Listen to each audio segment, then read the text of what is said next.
símbolos, tudo, por favor. Só para fechar aquele assunto que foi colocado, eu queria só pedir ao senhor que colocasse também, eu acho que o senhor vai falar isso agora com o São Vito, que é a preocupação de todos nós, que aqui com certeza vai trazer uma inquietação. E esse é o nosso objetivo, trazer essa inquietação.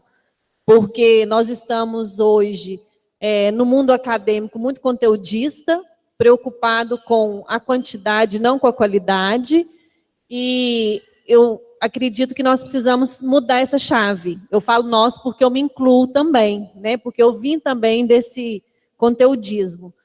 E eu queria que o senhor colocasse, quando o senhor falasse, se fosse possível, como a gente fazer isso mesmo, não pensar nesse conteúdo, nessa quantidade e mais na qualidade. E principalmente no ensino remoto, que é uma realidade que a gente está vivendo e é uma inquietação de todos nós. Aí, se o senhor pudesse completar na fala do senhor, né, para nos auxiliar. E tem uma pessoa que está em casa assistindo, ela fez uma pergunta, é a Miriam, a professora Miriam, sobre os cegos, como trazer isso, essa metodologia para os cegos, né, se seria contato com a temperatura, se o senhor tem alguma coisa para apresentar nesse sentido. Começando pela segunda, eu nunca estudei, né, se eu falasse alguma coisa aqui com propriedade, assim, eu estaria mentindo, né? Nunca estudei nada sobre educação inclusiva, fora daquilo que é conhecido de todos, assim, que está nos documentos do Ministério da Educação e essa coisa assim, né? O que, com cegos, o que é o mais natural é que nós nos acostumemos a considerar, inclusive, todos os nossos alunos como cegos na medida do possível, porque o grande instrumento de aprendizado é o ouvido, não os olhos, né? Então, a nossa capacidade de descrever as coisas somente com palavras, ela tem que ser maior do que a nossa necessidade de ficar mostrando imagens e tudo isso. É óbvio que haverá uma dificuldade muito maior sem nada de imagens, sem qualquer um dos sentidos. Ensinar quando a privação de algum dos sentidos é sempre mais difícil, né?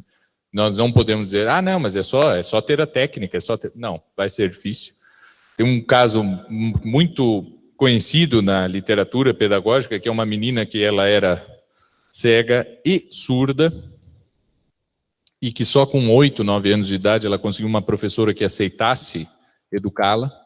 Até então, ela vivia com alguém levando ela, botando na frente de um prato, e aí botava comida na boca dela, ela aos poucos foi ali, pegava comida e tudo isso, mas ela não tinha aquilo que nós falamos, ela não tinha nenhum símbolo para entender as coisas.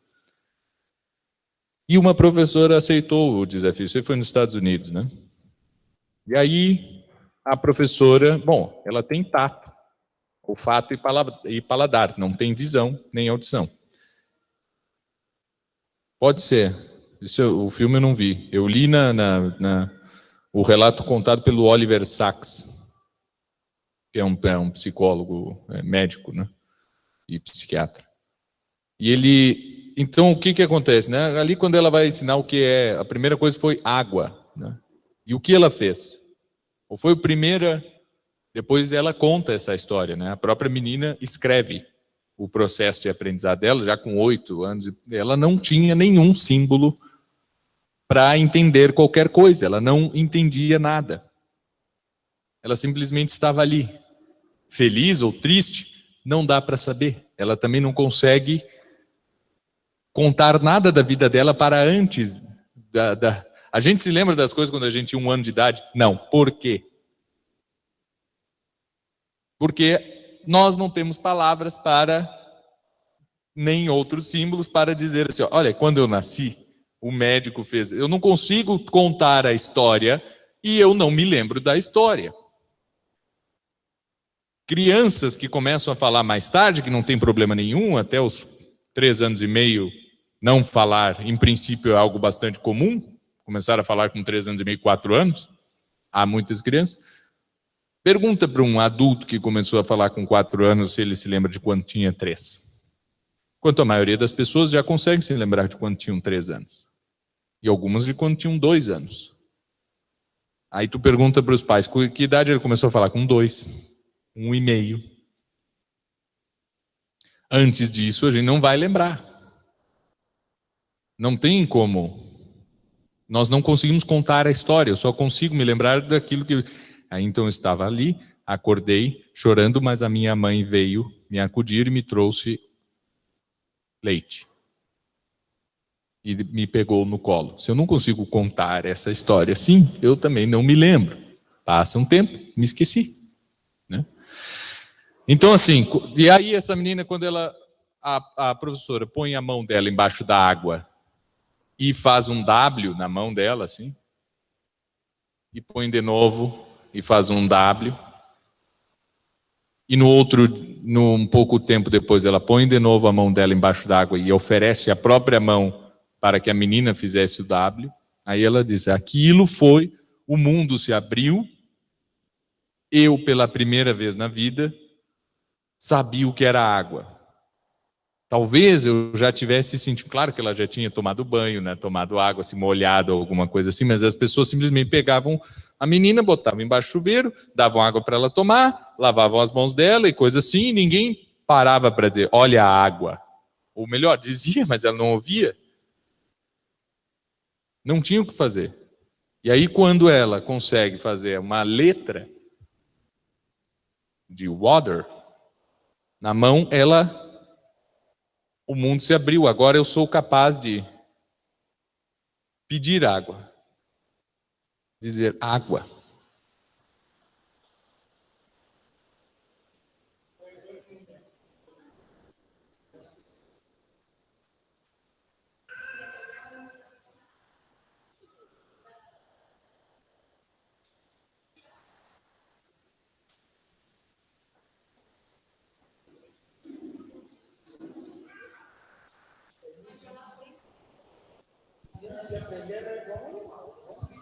É igual um bicho, é igual um bicho. Tem...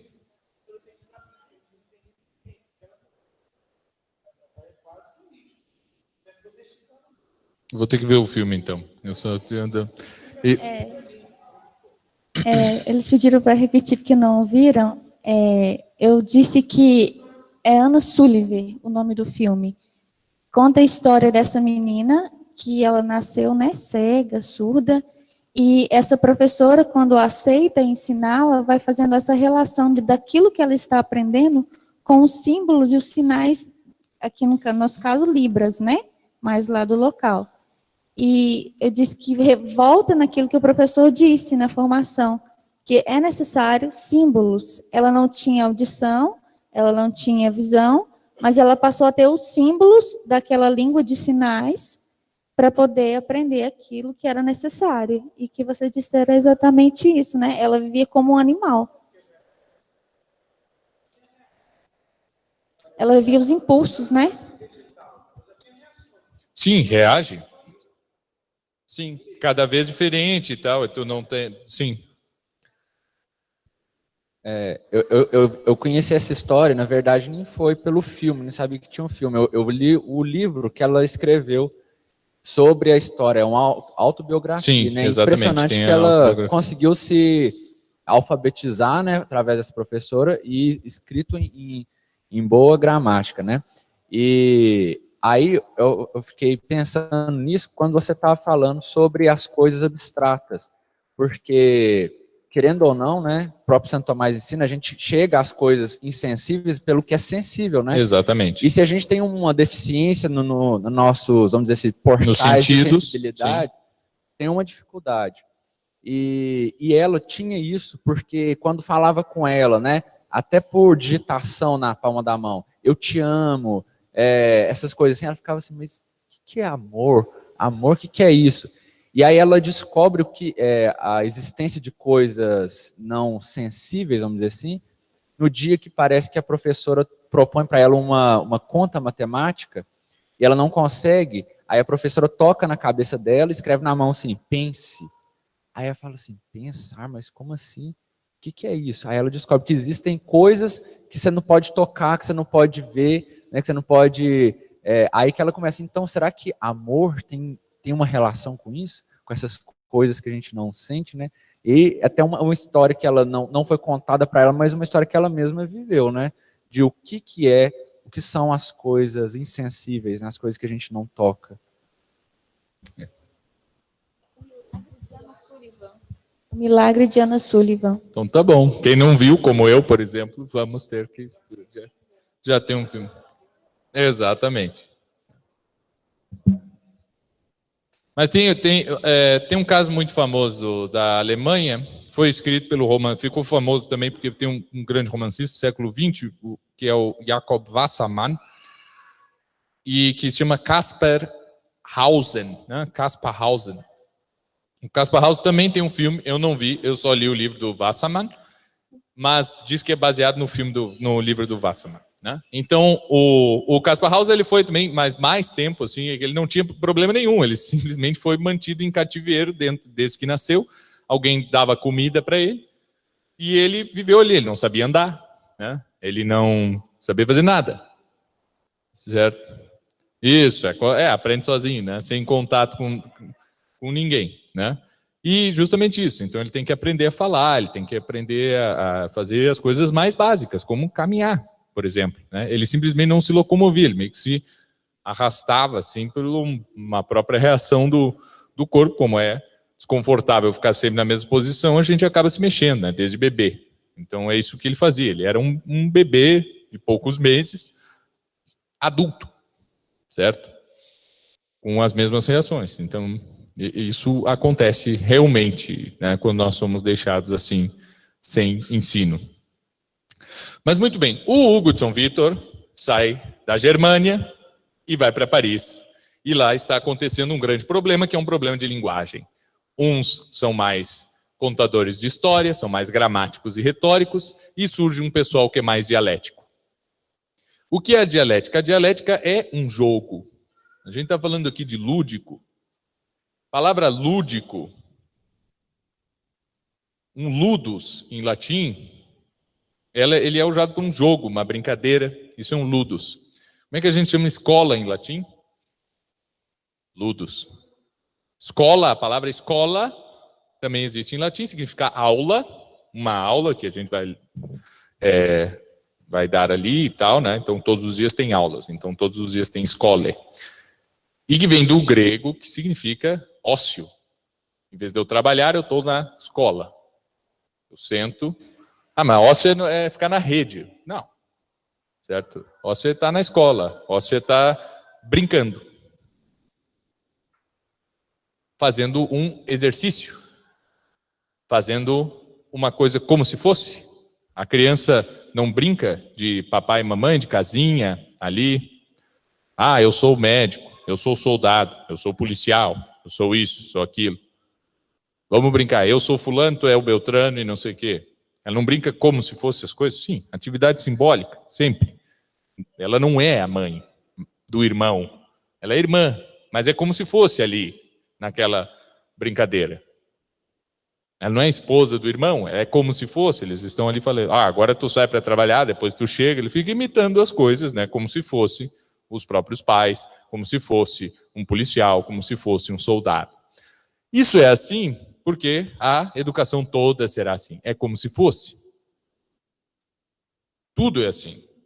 Eu só aprendo a ser um escritor se antes eu brinco de ser escritor, se eu ajo como se fosse. Eu vou exercitando a escrita. Eu só serei um matemático, um engenheiro, qualquer coisa, se eu faço muitas contas, muitos cálculos, como se eu fosse já um engenheiro e alguém que está projetando um foguete para ir para a Lua, como se fosse. O exército vem de exercitar. O exército de exercere. O exército ele serve para fazer guerra e tal, para proteger. Beleza, mas o que o militar, em todos os tempos, o que ele fica fazendo? Fica fazendo guerra? Não. O tempo todo. Ele fica treinando, exercício. O que é um treinamento militar? É uma brincadeira.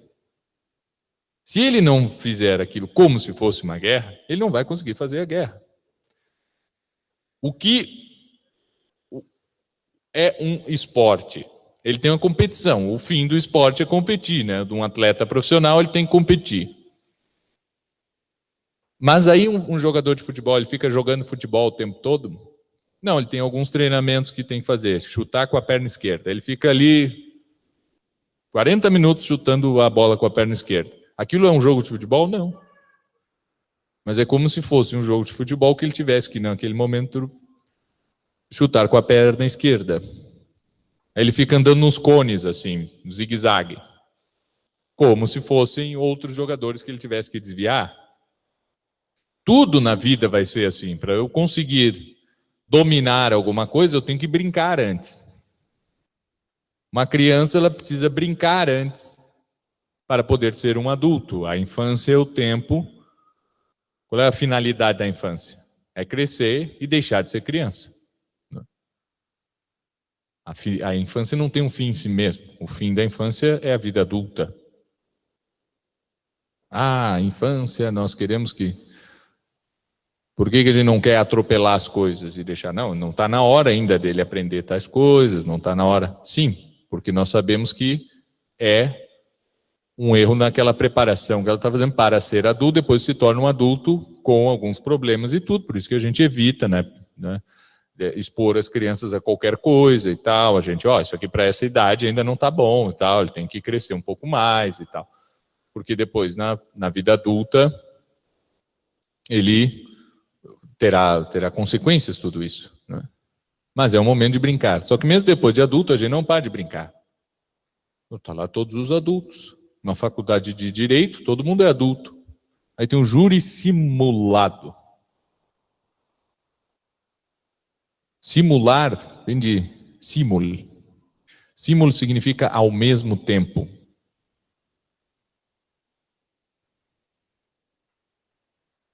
Mas aí tem um salto abstrativo e a gente trata a coisa assim, bom, simular é fazer de conta.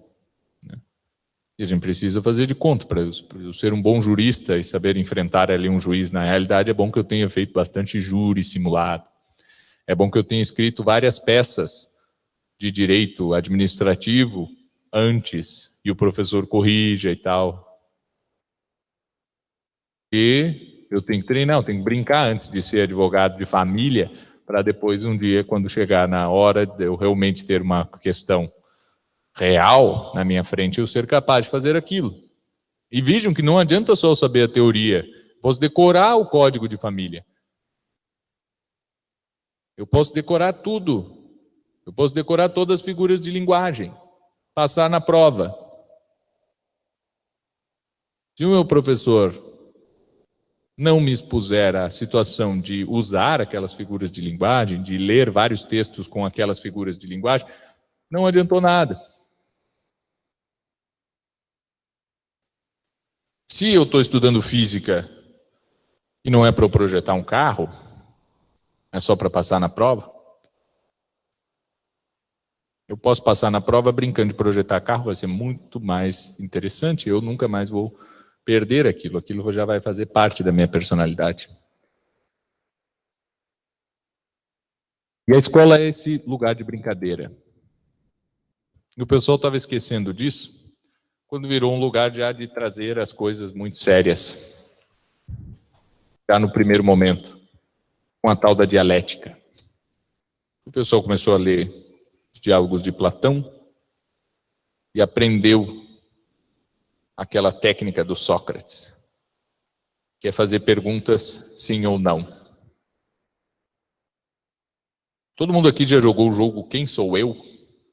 Tu cola um post-it assim, né? Com um personagem, põe aqui, vou pegar aqui no Eduardo, eu colo aqui Pato Donuts. E aí o Eduardo tem que descobrir quem ele é. Aí ele começa, eu sou um homem. Não. Eu estou vivo. Sim. Só pode dizer sim e não. Não pode fazer quem eu sou. Bom, aí já acabou o jogo. E aí, aos poucos, ele vai montando com aquelas informações eliminando algumas coisas, e aí quando chega lá, depois da 15ª pergunta, ele diz, eu sou o Pato Donald, ganhou o jogo. Isso se chama dialética. Fazer perguntas cujas respostas são sim e não. E isso Sócrates fazia com os adultos e tal, e realmente conseguia fazer o parto daquelas pessoas, né? Ele tirava aquelas pessoas para fora, dava aquelas pessoas à luz. Tirava, o sujeito dizia assim, o que tu sabe? Ah, eu sou poeta. A poesia é uma arte? É. Assim como é a medicina? É. Sim. Não. Sim. Não. Não. Aí quando... Sócrates, eu nem sabia que eu não sabia. Agora eu sei. O que é a justiça? Pode me dizer? A justiça é... O que é virtude? A virtude é justiça. Então, uma figura geométrica é um triângulo? Não. É o triângulo que é uma figura geométrica? Então, toda figura geométrica, todo triângulo é uma figura geométrica, mas nem toda figura geométrica é um triângulo. E tu vai fazendo essas perguntas, e aí tu, logo demonstra, ali consegue definir as coisas, e aí tu aprende o que aquelas coisas são. Isso é bem diferente disso que eu estou fazendo aqui. Eu não estou perguntando nada para você. Às vezes eu pergunto, mas quando eu já sei a resposta. Porque o que eu faço aqui não é dialética. O que eu faço aqui é retórica. Na dialética a gente vai deduzindo as coisas. Na retórica a gente induz.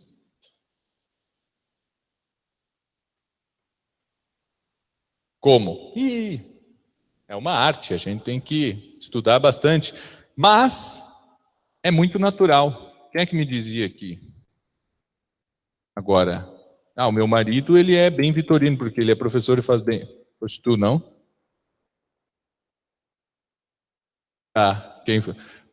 Porque é assim, essas coisas todas elas são naturais, não é? Todas elas são naturais. A gente faz isso o tempo todo. A gente induz as pessoas para ensinar, a gente também deduz, a gente faz esse movimento, né?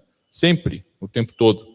Quando o aluno vem com uma pergunta, a gente não responde muitas vezes com outra.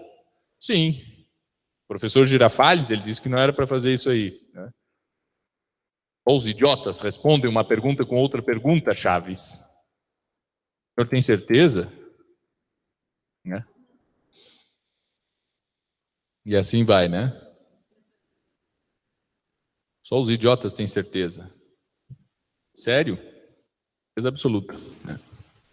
Então assim vai. Mas a gente faz perguntas com outras perguntas. Mas aqui eu faço perguntas que eu já sei mais ou menos a resposta. Pelo menos da maioria. Eu sei que tem gente que discorda às vezes, mas eu sei a resposta que o pessoal vai dar. Isso é o que a gente chama de pergunta retórica, não é? É isso aí, não é uma pergunta séria. Pergunta dialética, aquela pergunta, primeiro, ela tem que ser sim ou não, a resposta, e aos poucos eu vou construindo o raciocínio ali dedutivo. Enquanto com a retórica eu vou induzindo. Por quê? Por diversas coisas, né? Primeiro, pelo patos. Eu tenho um problema aqui a ser resolvido, então a forma como eu falo, as minhas emoções e tudo isso já tem a ver com a resolução desse problema. O problema aqui é justamente, olha, estamos todos perdidos com relação à educação. Essa é a verdade, nós estamos aqui gastando um sábado inteiro para ver se resolvemos um pedacinho desse problema. Isso eu sei que todo mundo está aqui, porque senão ninguém viria aqui no sábado, certo? Se tivesse tudo bem. E nem eu viria aqui também se eu não soubesse que quando eu preciso falar para as pessoas, eu resolvo muito dos meus próprios problemas, né? Que nem o São Paulo, que se santificava pregando o evangelho, né? Ele dizia, eu tenho que pregar, porque senão eu esqueço e já não faço mais nada, né? Já ia... É uma questão muito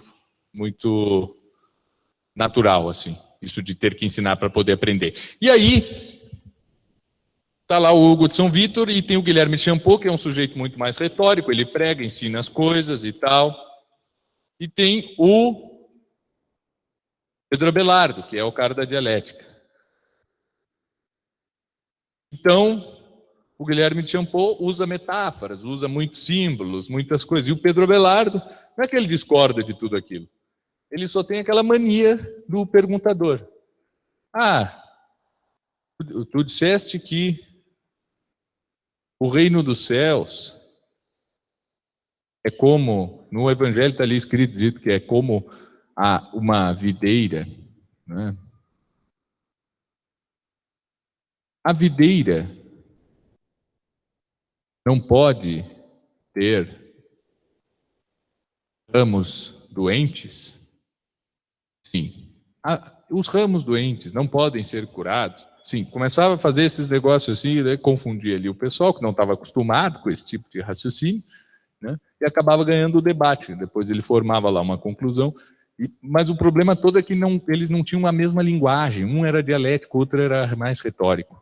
Certo? E o Guilherme de Champeaux dizia, eu vou embora, chega de dialética, deixa esse pessoal lá. O pessoal fundou um negócio chamado Universidade, lá em Paris. E o Guilherme de Champeaux foi embora, foi para a escola, para a Abadia de São Vítor. Mas como ele era um professor muito famoso, o pessoal que também não gostava do Pedro Abelardo, chegou e falou, nós viemos aqui, vamos continuar estudando contigo. Beleza. Ficou lá estudando, até que chegou esse cara lá, o Hugo. Conheceu ali, nem vou para Paris, vou ficar por aqui mesmo. Guilherme Champeaux morre e ele vira o diretor ali da escola. E o Hugo de São Vítor, ele tem um símbolo muito bom para o ensino e para a educação, né? E, na verdade, a grande reflexão que ele faz é por que existem artes ou técnicas. Porque são remédios para esse nosso estado caído depois do pecado.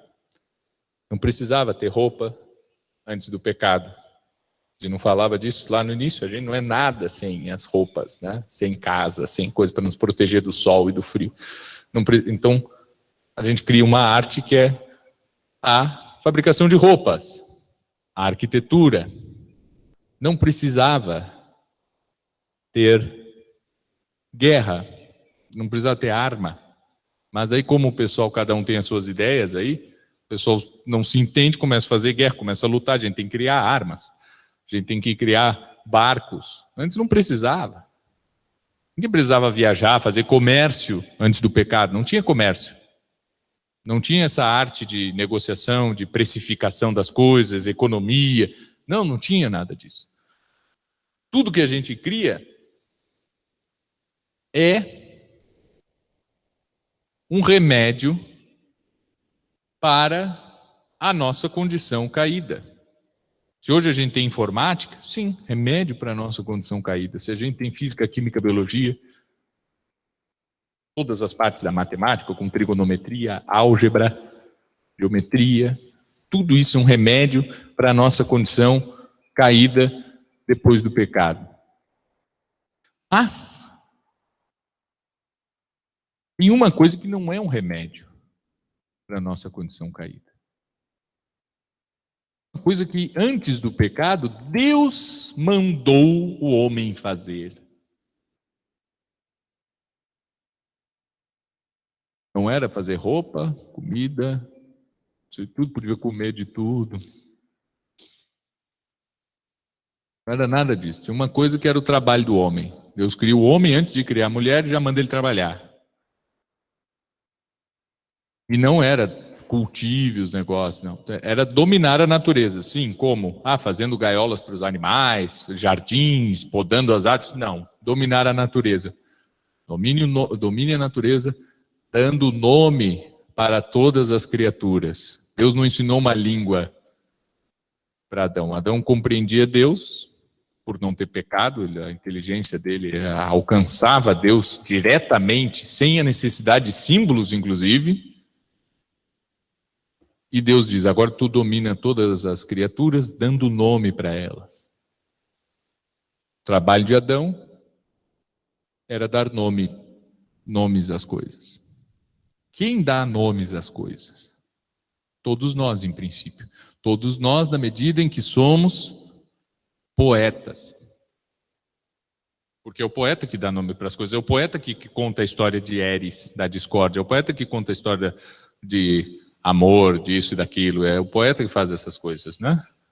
Então, qual é a profissão de Adão? Poeta, né? Adão, ele tem que dar nome para as coisas. Para tudo que existe. Para as coisas que ele vê ali os monstros, né? E vai mostrando. Extintor de incêndio. Cerca de madeira ali, eucalipto. E vai dando nome para as coisas. Tem coisas que ele sente por dentro, ele não pode apontar, então ele conta histórias, né? Mas dá nome para as coisas como qualquer um dá nome para as coisas. Essa é a primeira função do homem, é aquilo que Deus mandou o homem fazer antes mesmo do pecado, não o proibiu de fazer. Depois do pecado, não é que ele é condenado a trabalhar, não. Ele é condenado a trabalhar com coisas que fazem com que ele sue, né? Poesia a gente não sua, né? Só por dentro.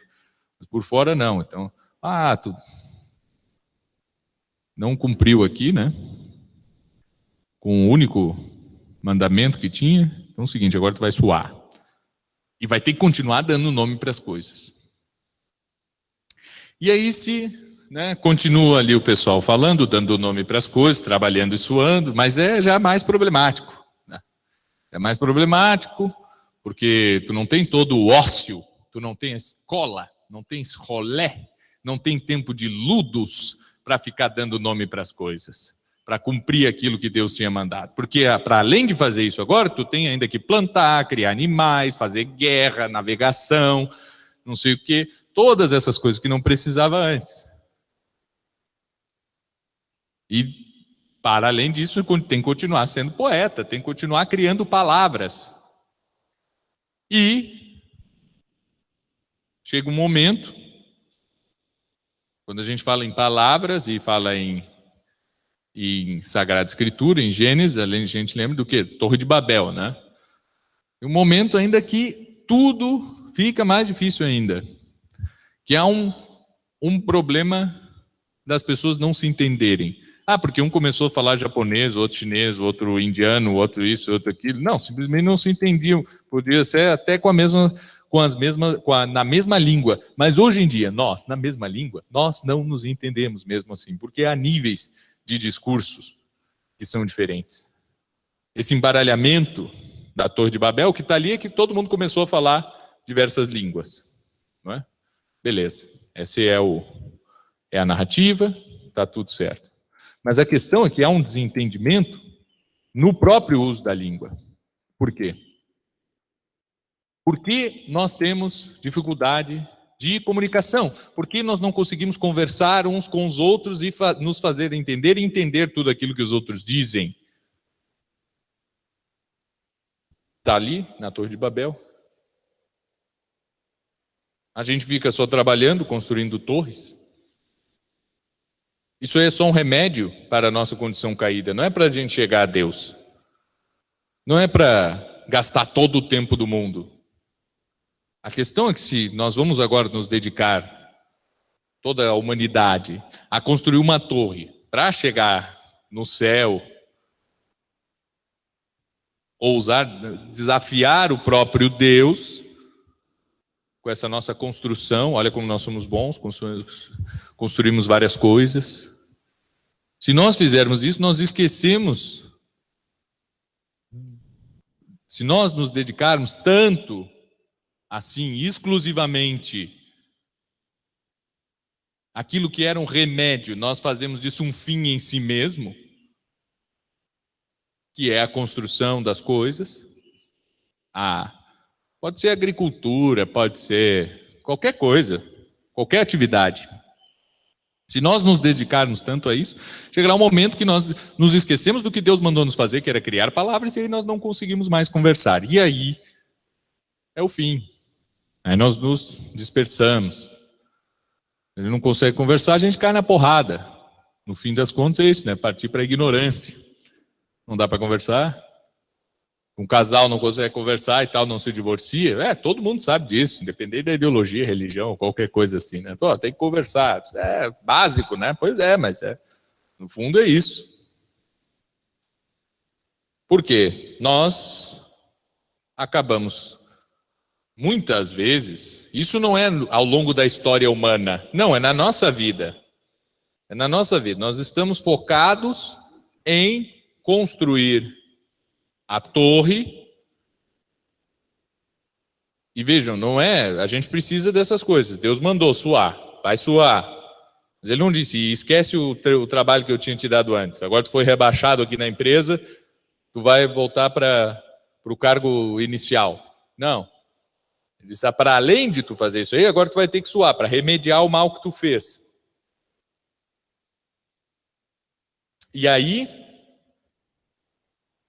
nós focamos no remédio, como se aquele fosse o fim da vida. A ordem de Deus domina a natureza criada, dando nomes para as coisas. Vem o pecado. Vai suar agora, para além daquilo, faz mais aquilo. Aí a gente, beleza. Aquilo lá do ócio, de ficar dando nome para as coisas, fazer poesia, palavras, esqueço. Vou só fazer a Torre de Babel. Só isso aqui então é importante. E a poesia, as palavras, esqueci. O Hugo de São Vítor diz, não precisava nem Deus ter feito nada. Era óbvio que se eles estavam construindo uma torre, eles iam esquecer a língua. Era óbvio que eles iam esquecer os símbolos todos que eles tinham ensinado uns aos outros e que fazia com que eles cumprissem com o mandamento divino de dar nomes para as coisas. Eles focaram só no remédio. Esqueceram o mandamento originário. O que nós temos que fazer é balancear essas coisas. Nós precisamos fazer roupas? Sim. Casas, criar animais, barcos, não sei o quê. Sim, tudo isso precisamos fazer. Precisamos também de belas artes, precisamos de dança, música, isso, aquilo, tudo. Precisamos fazer isso. Mas nós não podemos nos esquecer daquilo que Deus mandou nós fazermos, que é dar nomes para as coisas para que nós possamos dominá-las. Senão nós vamos esquecer. Se nós nos esquecermos disso, nós somos engolidos pelos remédios, que são para o nosso mal. Somos engolidos pela fabricação da torre. O que é isto de dar nome para as coisas? Já no tempo de Hugo de São Vítor já estava bem definido. São aquelas artes, aquelas técnicas, cujo fim não está fora de si, como a Torre de Babel, mas está dentro de si mesmo, é dominar, ser o Senhor, tornar-se dominus, tornar-se o Senhor das coisas, não é algo externo a ti. Vê que como é que Adão dominava as coisas? Era fazendo cercadinhos e coisas assim e tal? Não, ele tornava-se Senhor das coisas nele mesmo.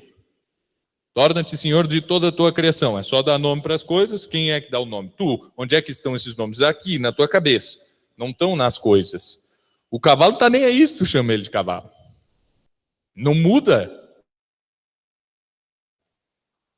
Tu domina as plantas, tu domina as estações do ano, quando consegue dar um nome para elas e um tempo que tu contas. Quando tu observa que o Sol tem um ciclo de 365 dias e 6 horas. E aí tu pode saber, é bom eu colher já até o dia, até daqui a 2 semanas, porque depois vai começar o frio e vai vir geado, vai congelar aqui a minha plantação. Não dominou as coisas como? Suando? Não, a gente domina as coisas pensando. O domínio da natureza, que é a nossa missão aqui na Terra, e para isso que Deus nos criou. ele se dá internamente. Não é o sujeito que constrói a torre, é o sujeito que,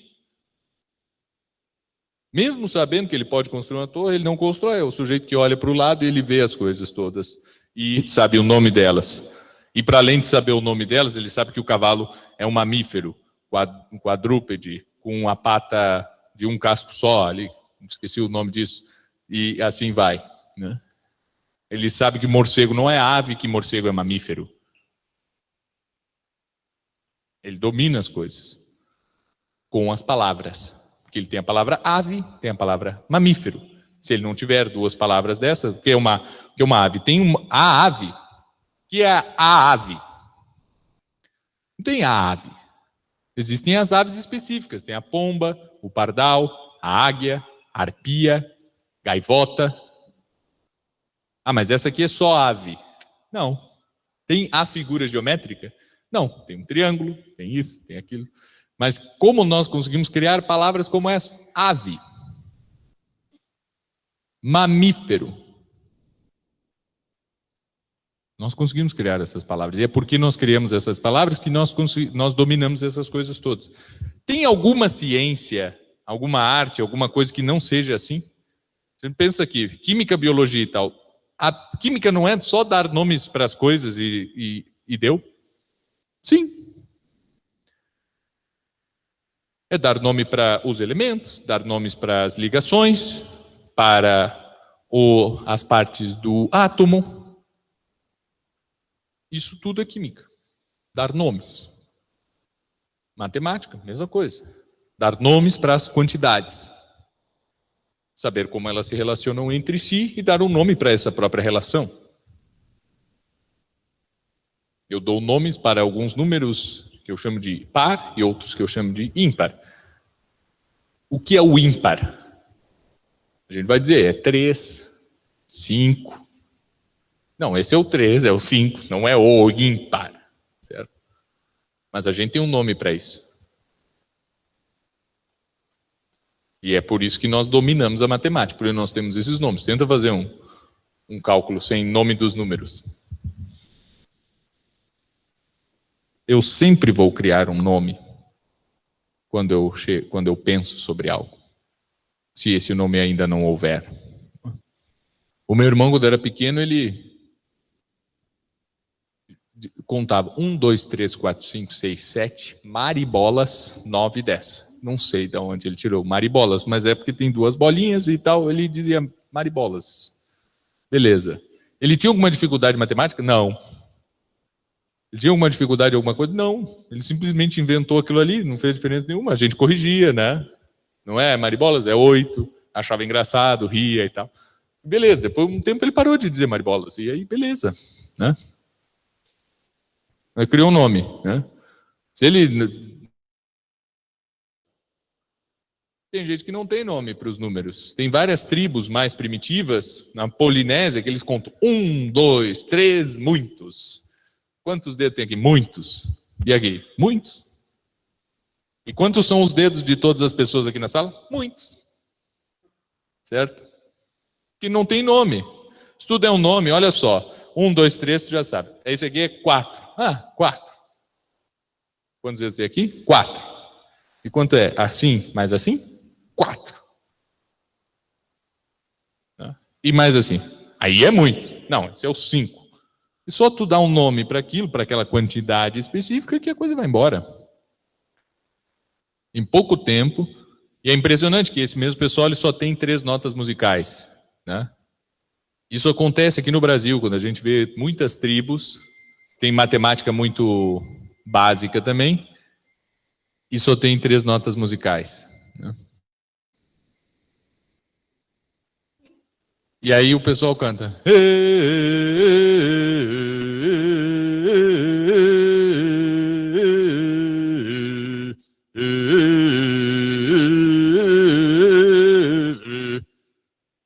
É quando vai ver essa tribo que canta assim, quantos dedos tem aqui? Muitos.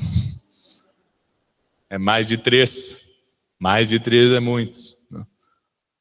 É quando eu tenho uma sociedade que vai desenvolvendo mais a matemática, por acaso ele desenvolve mais notas musicais também, porque ele se pergunta, olha só, Se tem essas 3 notas, por que não pode ter uma outra? Porque daí é muitas notas, daí é infinito. A gente nunca vai conseguir cantar no infinito, né? Não, tudo bem, mas pode ter mais uma aqui, mais uma ali, mais uma, tal.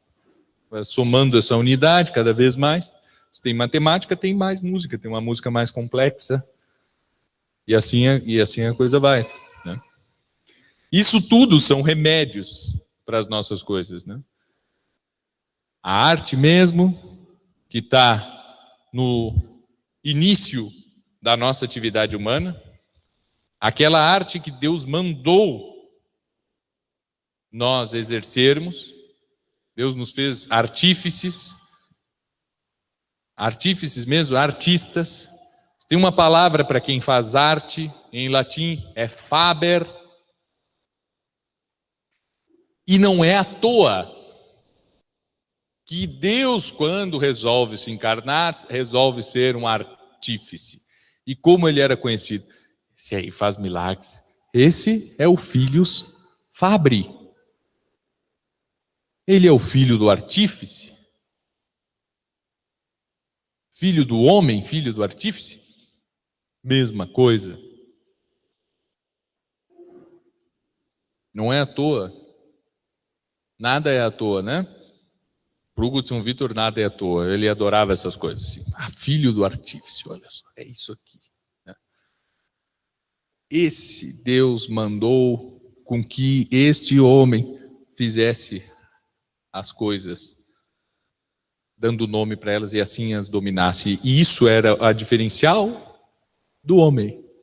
Isso fazia do homem ser racional. Os outros animais estavam todos ali. Deus faz o homem em sua imagem e semelhança, sopra nele o espírito e diz, dá nome para as coisas, cria símbolos, conta histórias.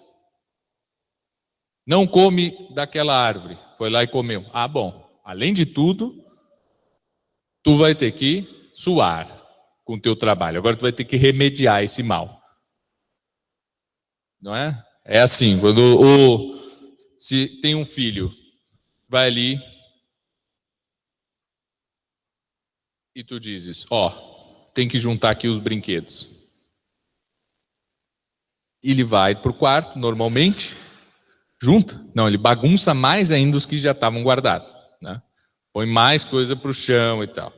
E aí tu diz assim, agora tu vai juntar só esses que tu bagunçou agora? Não, além de fazer aquilo que eu já tinha mandado, tu vai fazer mais isso, né? Esse é o normal da coisa.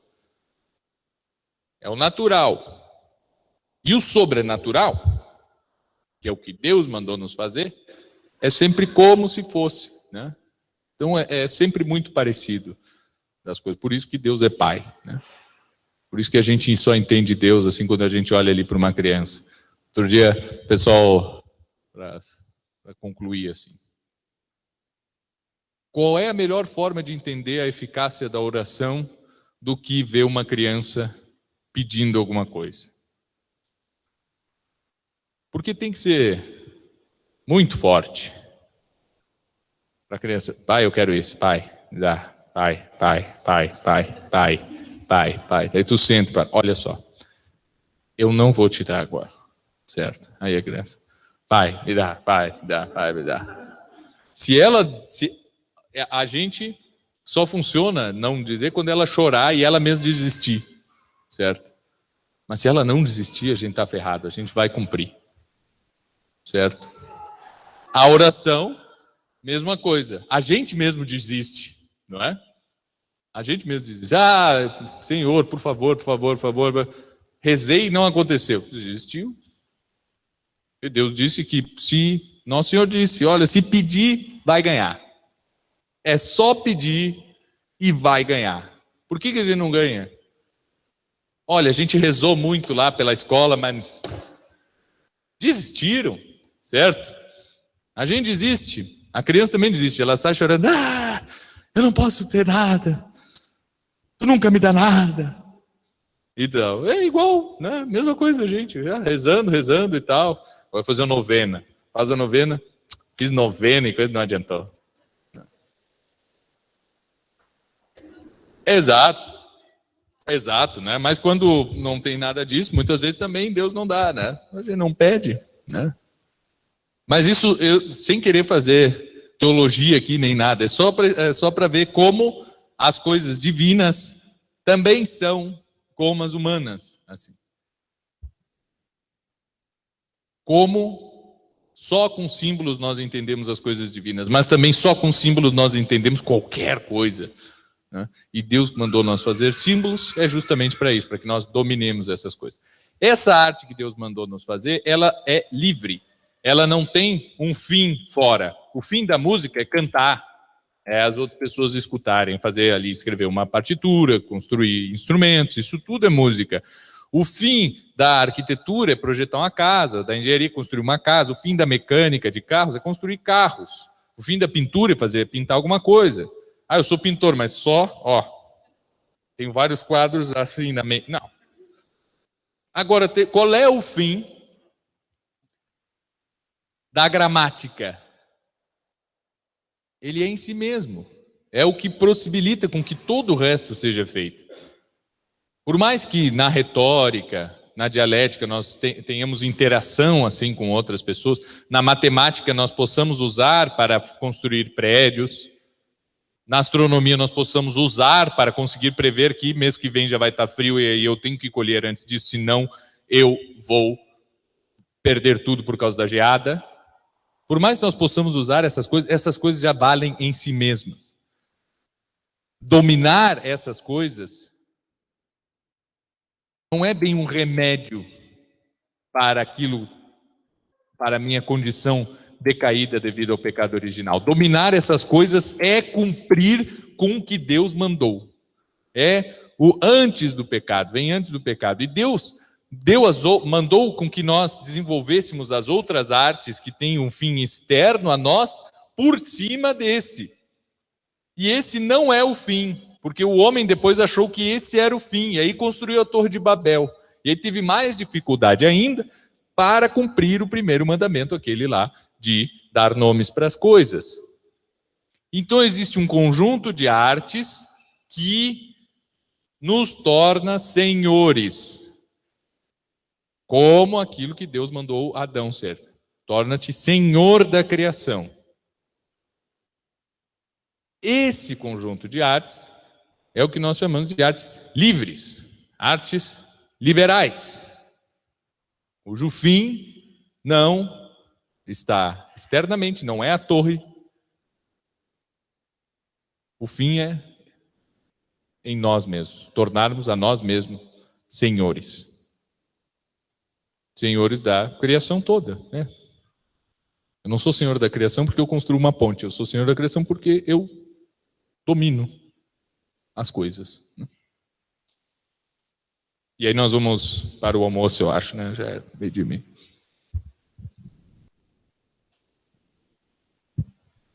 A respeito do domínio, né, dos símbolos, eu lembrei aqui, enquanto você falava, sobre duas línguas, né, que eu comparo muito. Uma que eu dou aula mesmo, já há muitos anos, de japonês, né, e a minha esposa de alemão, eu acabo também sabendo alemão. E eu percebo que existe a questão do contexto, né, tem a ver com símbolo. Por exemplo, o japonês, a cultura japonesa é muito rica, né, eles se dão muito bem, né, são até mais avançados socialmente, em termos de educação, enfim, tecnologia, por aí vai. No entanto, é uma língua que tem baixíssimo léxico, baixíssimo. É uma língua que funciona muito por contexto. Então, eles precisam do contexto para se entenderem entre si. Se não houver o contexto, não tem entendimento. Por isso que as obras antigas em japonês, né, até hoje, elas são uma das coisas mais difíceis até para eles entenderem, porque é num outro contexto, de uma outra época. Existem várias traduções das obras antigas japonesas, porque é uma língua de baixo signo, sabe? Eles precisam a coisa tem que estar ali. Então, é por isso que eles têm dificuldade de entender nós ocidentais. Eles sabem que nós complicamos muito as coisas. Por exemplo, eles não têm preposição, não têm artigo, não têm conjunção, tem nada disso. O chinês é até pior ainda. E já o alemão é pior do que a gente. O alemão tem muito léxico, muita explicação, eles precisam demais da palavra, do signo. Né? E eu fiquei pensando assim que, por exemplo, quando eles cristianizaram o Japão, um dos motivos que teve da expulsão dos cristãos foi justamente isso. Esse choque entre uma cultura que tem muito léxico, que precisa muito do signo, que são as nossas, as ocidentais, e uma língua que não precisava, precisa só desse contexto que às vezes é até mental, tudo está muito no campo do sensível para o japonês. Então, quando eles traduziram a palavra Deus para kami, né, por exemplo, eu falo muito nas nossas aulas, né, lá com o pessoal, que kami tinha muito signo envolvido ali, muito símbolo, que não tinha nada a ver com o Deus cristão. Aí isso foi a principal semente da discórdia, quando começou a haver essa mistura. É tanto que o São Francisco, como é que chama? Xavier, né? São Francisco Xavier, responsável, ele percebeu o problema e tentou voltar atrás e colocar a palavra Deus, mas já tarde demais.